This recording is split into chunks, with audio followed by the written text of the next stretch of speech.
1872년 12월 5일 이제 막 폭풍이 잦아든 대서양 한가운데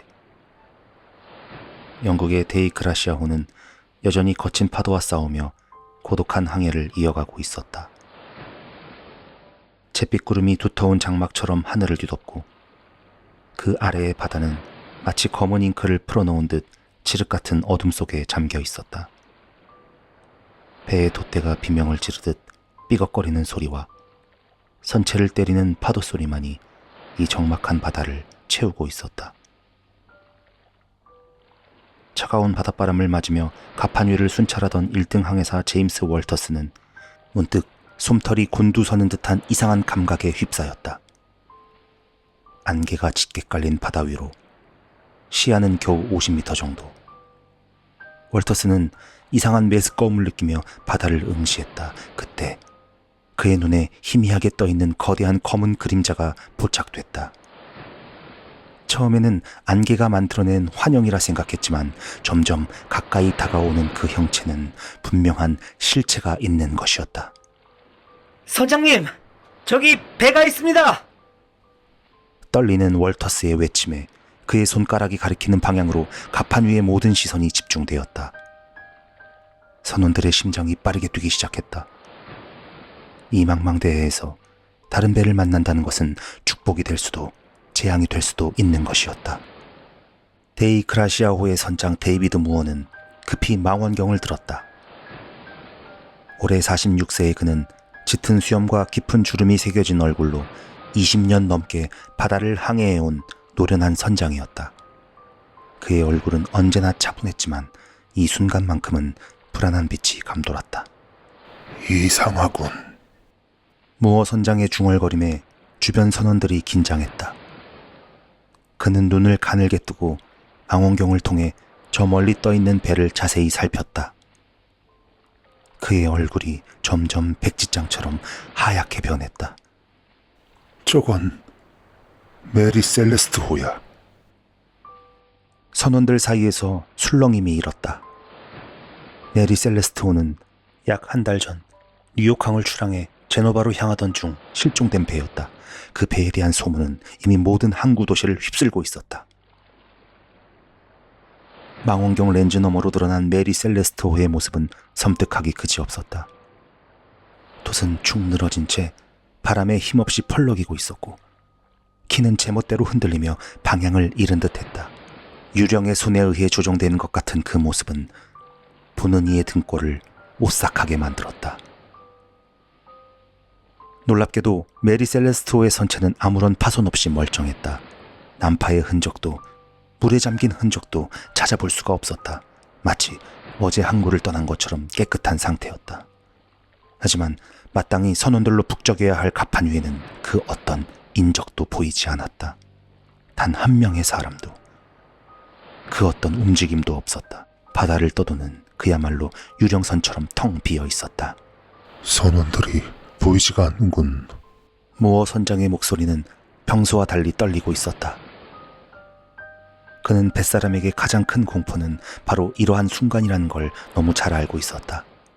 설명할 수 없는 공포. 바다가 숨겨온 비밀을 마주한 순간의 두려움. 데이그라시아호의 선원들은 등골이 서늘해지는 걸 느꼈다. 짙은 안개와 고요한 바다, 그리고 텅 빈 배가 만들어내는 기묘한 분위기는 선원들의 불안감을 극도로 끌어올렸다. 가판 위에서는 아무도 큰 소리로 말을 할 수가 없었다. 누군가가 들을까 두려워하는 것처럼 모두가 속삭이는 소리로 대화를 나누었다. 설마 해적에게 습격을 당한 건가? 배의 젊은 선원 토마스가 떨리는 목소리로 말했다. 그의 얼굴에는 공포가 역력했다. 그의 손은 식은땀으로 흥건히 젖어 있었다. 다른 선원인 해리슨이 고개를 저었다. 아니야, 해적이라면 최소한 짐을 약탈하고 돛이라도 태웠을 텐데 저 배는 화물도 돛도 모두 멀쩡하지 않은가? 그의 말에 아무도 반박할 수가 없었다. 무어 선장의 명령에 따라 데이그라시아호는 천천히 메리 셀레스트호로 다가섰다. 바다는 기묘하게도 고요했고 두 배 사이의 거리가 좁혀질수록 선원들의 긴장감은 더욱더 커졌다. 월터스, 해리슨, 월커슨, 그리고 무어 선장까지 총 4명이 작은 보트를 타고 메리 셀레스토로 접근했다. 배에 가까워질수록 그들은 더욱더 불안해졌다. 마치 보이지 않는 손이 그들의 가슴을 꽉 쥐고 있는 듯한 느낌이었다. 메리 셀레스토의 갑판에 올라서자 그들의 눈에 펼쳐진 광경은 참으로 기이했다. 갑판은 깨끗이 정돈되어 있었고 로프와 항해 도구들은 모두 제자리에 있었다. 폭풍이나 해적의 습격을 받았다면 있어야 할 무질서와 파괴의 흔적은 전혀 찾아볼 수가 없었다. 마치 모든 사람들이 갑자기 공기 중으로 사라진 것 같아요. 월커슨의 말에 모두가 침묵했다. 그의 말이 현실성이 없다는 걸 알면서도 지금의 상황을 설명할 수 있는 다른 이유가 떠오르지 않았다. 일행은 조심스럽게 내부 선실로 들어갔다. 좁은 계단을 내려가면서 무어 선장의 심장은 더욱더 빠르게 뛰었다. 그는 이 배에서 무엇을 발견하게 될지 두려웠다. 내부 선실에 다다른 그들은 더욱더 충격적인 광경을 목격했다. 식탁 위에는 따뜻한 김이 아직 남아있는 식사가 놓여 있었다. 누군가가 방금 전까지 식사를 하다가 갑자기 자리를 비운 것만 같았다. 찻잔에는 아직 마시다만 차가 담겨 있었고 선원들의 침대는 마치 누군가 금방이라도 돌아와 누울 것처럼 깔끔하게 정리되어 있었다. 개인 물품들도 그대로 있었다. 다들 어디로 사라진 거죠? 해리슨의 목소리가 떨렸다. 그는 평생 바다를 항해하며 수많은 이상한 광경을 목격했지만 이런 상황은 처음이었다. 무어 선장은 침착하게 배를 둘러봤다. 그의 눈은 아주 작은 세부 사항까지 놓치지 않으려 했다. 하지만 그 어디에도 사람의 흔적은 보이지 않았다. 무어 선장은 마치 시간이 멈춰버린 듯한 기묘한 공간에 홀로 남겨진 느낌을 받았다. 머릿속에서 수많은 가설이 떠올랐다가 사라졌다. 폭풍, 해적, 질병. 하지만 그 어떤 가설도 지금의 상황을 설명하기에는 부족했다. 이건 악마의 소행이 틀림없습니다. 월커슨의 떨리는 중얼거림에 데이비드는 고개를 돌려 그를 바라봤다. 말을 내뱉은 그의 눈에는 형언할 수 없는 공포가 서려 있었다. 그런 생각하지 마라, 윌커슨. 분명 논리적인 설명이 있을 거야. 무어 선장의 목소리는 강한 의지를 담고 있었지만 그의 눈에도 불안감이 깃들어 있었다. 이번만큼은 그 자신도 내면의 두려움을 완전히 억누르기가 어려웠다. 배 전체를 샅샅이 수색해라. 선원들이 어디에 있는지, 이 배에서 무슨 일이 있었는지 어떤 단서라도 찾아야만 한다. 무어의 명령에 선원들은 흩어졌다. 하지만 어느 누구도 홀로 다니고 싶지는 않았다. 월커슨과 해리슨이 함께 화물칸을, 무어와 월터스는 선원실과 조타실을 수색하기로 했다. 텅 빈 배 안을 가득 채운 것은 침묵과 알 수 없는 불안감뿐이었다. 발걸음 소리와 바람에 흔들리는 나무 선체의 삐걱거리는 소리만이 간간히 그 정막을 깨트렸다. 무언가 설명할 수 없는 힘이 이 배를 장악한 듯했다. 조타실에 들어선 무어 선장은 순간 이상한 감각에 사로잡혔다. 누군가가 그를 지켜보고 있는 듯한 느낌이었다. 그는 급히 뒤를 돌아보았지만 그곳에는 아무도 없었다. 텅 빈 공간과 희미하게 흔들리는 그림자뿐이었다. 그때 월터스가 조타실의 나침반을 가리켰다. 선장님, 이상합니다. 나침반이 제대로 작동하지 않아요. 무어 선장은 나침반을 자세히 들여다보았다.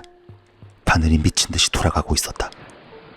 동서남북을 가리키는 것이 아니라 마치 알 수 없는 방향을 가리키려는 듯 끊임없이 회전하고 있었다.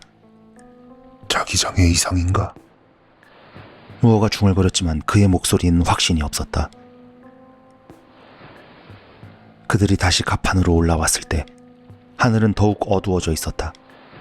안개가 짙어져 데이크라시아호의 윤곽마저 흐릿해졌다.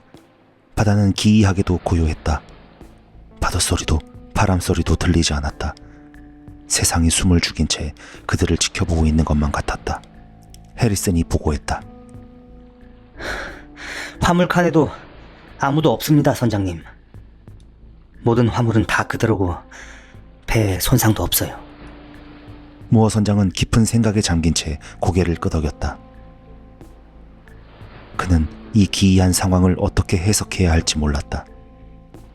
모든 증거는 메리 셀레스트호의 선원들이 갑자기 설명할 수 없는 이유로 배를 버렸다는 것을 가리키고 있었다.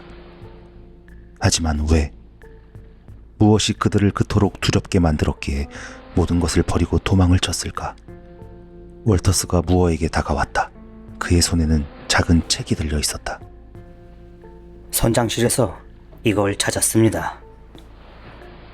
그것은 메리 셀레스트호의 선장 벤자민 브릭스의 개인 일기장이었다. 무어는 조심스럽게 그것을 열었다. 마지막 페이지의 내용이 무어 선장의 심장을 더욱더 빠르게 뛰게 만들었다. 어둠 속에서 무언가가 우리를 부른다. 선원들은 모두 그 소리를 들었다고 한다.